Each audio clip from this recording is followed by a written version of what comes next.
How to install the USB supercharger. With the keys, open the top door of the coaster.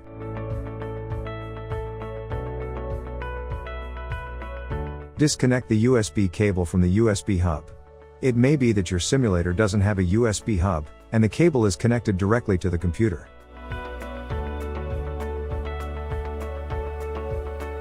Connect the new USB device.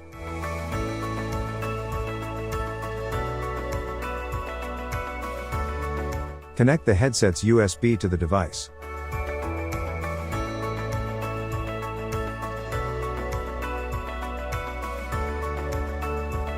Close the door and the process will be complete.